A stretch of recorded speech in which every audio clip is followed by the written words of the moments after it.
Shalom. Shalom. Sudah. Amin. Mari kita baca bagian firman Tuhan pada hari ini. Terambil dalam Ibrani pasal yang kedua.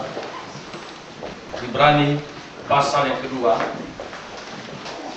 ayat yang kelima sampai dengan ayat yang ke-18. Ibrani pasal yang kedua, ayat yang kelima sampai dengan ayat yang ke-18. Mari kita baca berganti-gantian. Saya baca ayatnya yang ganjil, jemaat Tuhan membaca ayatnya yang genap. Ibrani pasal yang kedua, ayat yang kelima sampai ayat yang ke-18. Kita baca berganti. Terima kasih. Lalu kita akan melanjutkan pembahasan kita dalam surat Ibrani.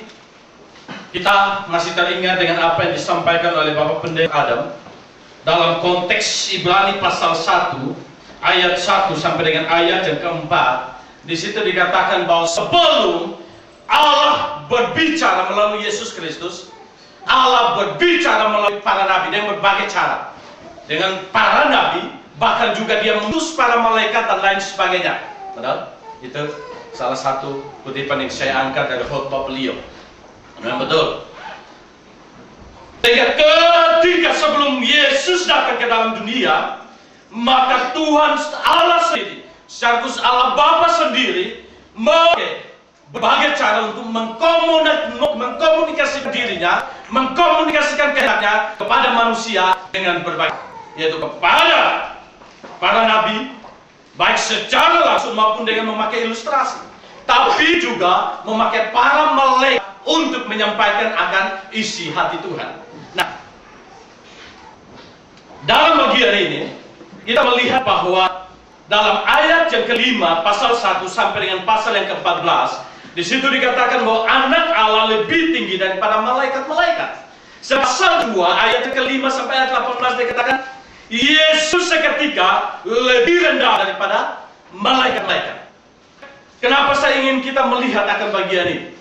Oleh karena seakan-akan ada sesuatu pertentangan di sana. Dalam ayat yang kelima sampai ayat yang ke-14 pasal 1 dikatakan Yesus lebih tinggi daripada malaikat-malaikat.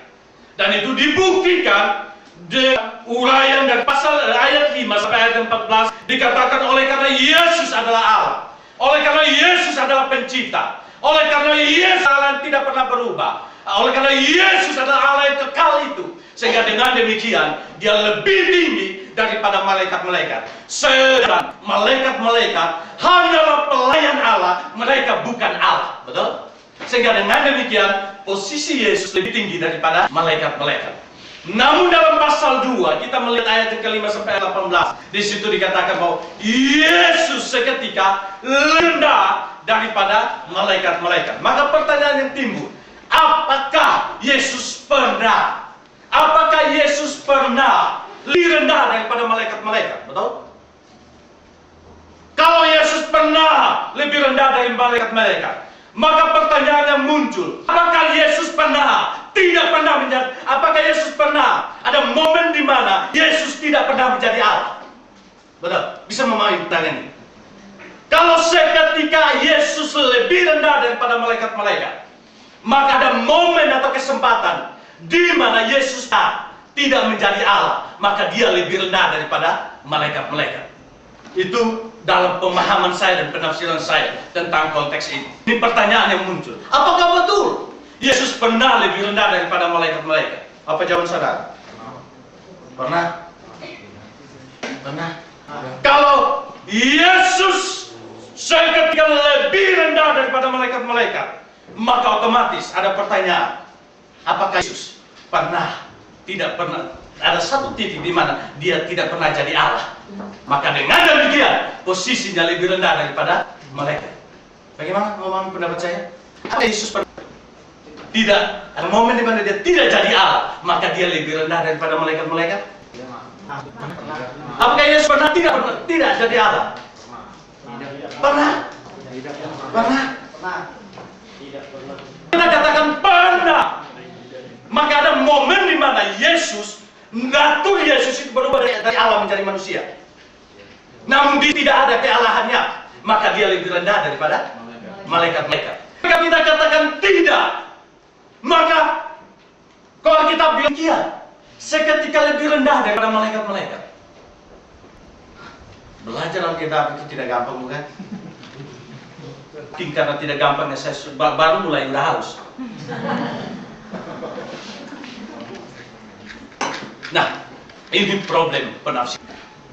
Sehingga ketika kita tidak mendalami bagian ini sungguh-sungguh, maka mungkin ada pendapat yang akan muncul. Kalau demikian, ada momen di mana malaikat lebih tinggi dan Allah, Yesus lebih rendah. Betul? Tapi apakah Allah, Yesus pernah berhenti menjadi Allah? Yesus tidak pernah berhenti menjadi Allah. Kalau Yesus pernah berhenti menjadi Allah, maka Yesus sama dengan manusia. Yesus pernah berdosa. Betul? Betul?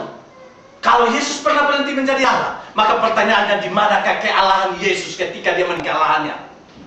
Bukan ini satu pemikiran yang polemik, satu pemikiran yang perlu kita gali.